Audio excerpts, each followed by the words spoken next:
नमस्कार, अभिरस किचन मध्ये तुम्हा सर्वांचे स्वागत आहे। आज आपण खेकड्याचं कालवण करणार आहोत। त्यासाठी लागणारं साहित्य बघूया। मी ते खेकडे स्वच्छ धुवून साफ करून घेतलेले आहेत। हे त्याचे छोटे पाय ते मी नंतर वाटण करणार आहे। मसाल्यासाठी वाटण बघूया। 3 मोठे कांदे मी कापून भाजून घेतलेले आहेत। अर्धा वाटी खोबरं मी भाजून घेतलेले आहे। चणे मी भाजून घेतलेले आहेत। 15-20 लसणाच्या पाकळ्या घेतलेल्या आहेत। अर्धा इंच आल्याचा तुकडा, कोथिंबीर, जिरे, कढीपत्ता। फोडणीसाठी साहित्य बघूया। 1 मोठा कांदा मी बारीक कापून घेतलेला आहे। कढीपत्ता, 1 टोमॅटो मी बारीक कापून घेतलेला आहे। हळद, धना पावडर, लाल तिखट, गरम मसाला, चवीनुसार मीठ। आपण मसाल्याचं वाटण करून घेऊया। मी गॅसवर टोप ठेवलेला आहे। त्याच्यामध्ये 2 पळी तेल टाकलेले आहे। आपण फोडणी देऊन घेऊया। कढीपत्ता, कांदा आपण चांगला फ्राय करून घेऊया। कांदा आपला चांगला फ्राय झालेला आहे। त्याच्यामध्ये टोमॅटो टाकूया। टोमॅटो पण चांगला फ्राय करून घेऊया। टोमॅटो आपला चांगला फ्राय झालेला आहे। त्याच्यामध्ये हळद, गरम मसाला, धना पावडर, लाल तिखट तुमच्या आवडीप्रमाणे, थोडंसं मीठ हे चांगलं मिक्स करून घेऊया। सर्व मसाले आपले चांगले फ्राय करून झालेले आहे। त्याच्यामध्ये आपण खेकडे टाकून घेऊया।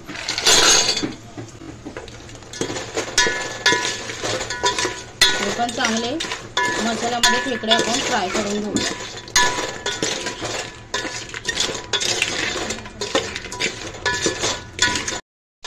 खेकडे मसाल्यामध्ये चांगले फ्राय करून झालेले आहेत।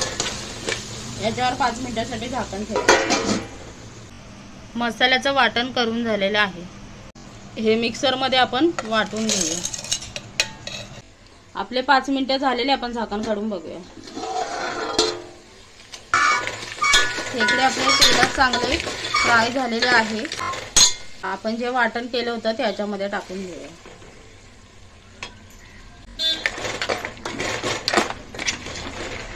परत हे चांगलं मिक्स करून घेऊया।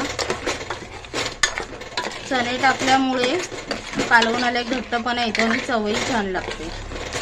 चांगलं मिक्स करून झालेलं आहे। 5 मिनिटं याच्यावर झाकून ठेवूया।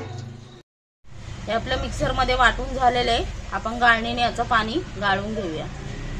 5 मिनिटं आपले झालेले, आपण झाकण काढून बघूया। मसाला आपला तेलात चांगला फ्राय झालेला आहे। मसाल्याचं थोडं पाणी येते, आपण याच्यात टाकून घेऊया।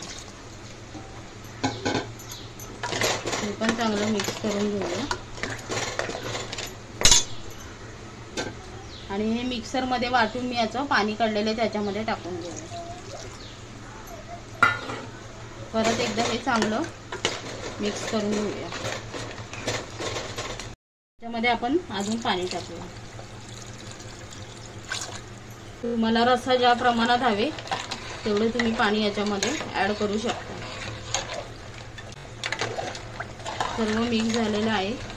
याला आपण उकळी आणून घेऊया। तेलात आपले खेकडे चांगले फ्राय झालेले होते, म्हणजे शिजायला आता वेळ लागणार नाही।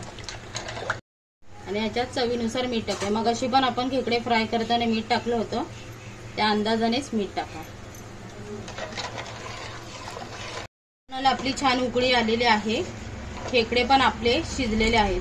अशा पद्धतीने खेकड्याचे कालवण आपलं तयार झालेलं आहे। अशा पद्धतीने खेकड्याचे कालवण तयार झालेले आहे।